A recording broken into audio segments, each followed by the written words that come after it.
हमारे प्रभु एवं उद्धारकर्ता यीशु मसीह के सर्वश्रेष्ठ एवं अतुलनीय नाम में हिंदी अपम के सभी श्रोताओं का हार्दिक अभिनंदन।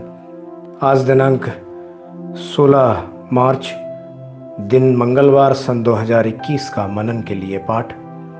आज का शीर्षक है कुटिलता और खराई। नीति वचन 28वें अध्याय के 18वें वचन में हम इस तरह से पाते हैं, जो सीधी चाल चलता है वह बचाया जाता है, परंतु जो टेढ़ी चाल चलता है वह अचानक गिर पड़ता है। अजी जो पवित्र शास्त्र में कई संतों ने एक दोष रहित जीवन जिया है, इसलिए उन्होंने परमेश्वर और मनुष्य दोनों से सराहना प्राप्त की है।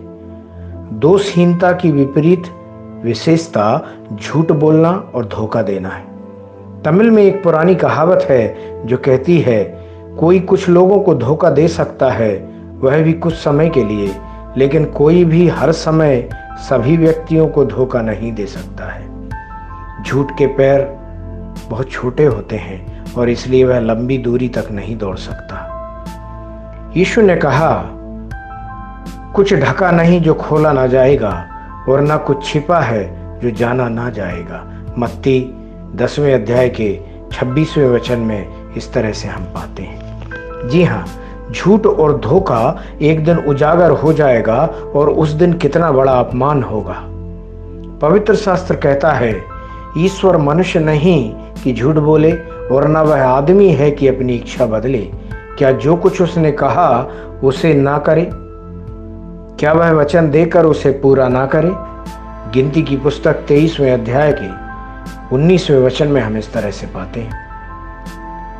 पहला यूहन्ना उसके 2 अध्याय के 21वें वचन में हम देखते हैं, पर इसलिए कि उसे जानते हो और इसलिए कि कोई झूठ सत्य की ओर से नहीं। प्रकाशित वाक्य 21वें अध्याय के 8वें वचन में हम ऐसा देखते हैं, सब झूठों का भाग उस झील में मिलेगा जो आग और गंधक से जलती रहती है, यह दूसरी मृत्यु है।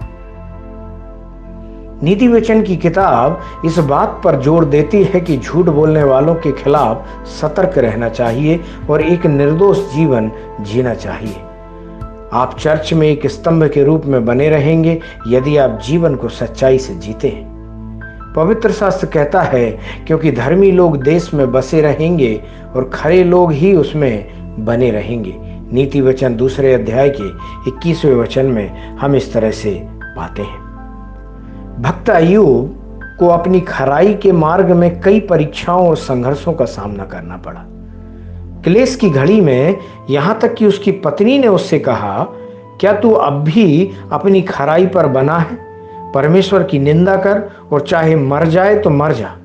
अय्यूब 2 अध्याय के 9वें वचन में हम इस तरह से पाते हैं। लेकिन फिर भी अय्यूब ने पाप नहीं किया, वह अपनी खराई से विचलित नहीं हुआ। पवित्र शास्त्र कहता है, खरे मनुष्य का मार्ग धर्म के कारण सीधा होता है। नीति वचन 11वें अध्याय का 5वां वचन ऐसा कहता है। और नीति वचन का 11वें अध्याय का 20वां वचन इस तरह से कहता है, खरी चाल वालों से यहोवा प्रसन्न रहता है। वहीं नीति वचन का 13वें अध्याय का 6वां वचन कहता है, धर्म खरी चाल चलने वाले की रक्षा करता है। जो भी परिस्थिति हो, किसी भी कीमत पर अपने निर्दोषता में बने रहें। झूठ और धोखे के विषय में सोचे भी नहीं। कोई भी भली वस्तु वह उन लोगों को देने से ना रोकेगा जो सच्चाई से चलते हैं। लोग आपकी सच्चाई और खराई को देख रहे हैं। पूरा स्वर्ग आपको देखता है। इससे भी महत्वपूर्ण बात, परमेश्वर आपको देखते हैं। एक दिन जब आप इस दुनिया की दौड़ को पूरा करते हैं और स्वर्गीय राज्य में पहुंचते हैं, तो परमेश्वर खुशी से आपका स्वागत करते हुए कहेंगे कि हे धन्य अच्छे और विश्वास योग्य दास, अपने स्वामी के आनंद में सहभागी हो। मत्ती 25वें अध्याय के 21वें वचन में हम ऐसा पाते हैं। ओह, वह कैसा धन्य दिन होगा। ध्यान करने के लिए आज जो वचन लिया है, नीति वचन 20वें अध्याय का 7वां वचन, जहां इस तरह से लिखा है, धर्मी जो खराई से चलता रहता है, उसके पीछे उसके बाल बच्चे धन्य होते हैं। धन्य है वे जो इन वचन को सुनकर, पढ़कर, इस पर मनन कर कर इनके अनुसार चलते हैं। परमेश्वर उनको आशीषित करेगा। आमीन।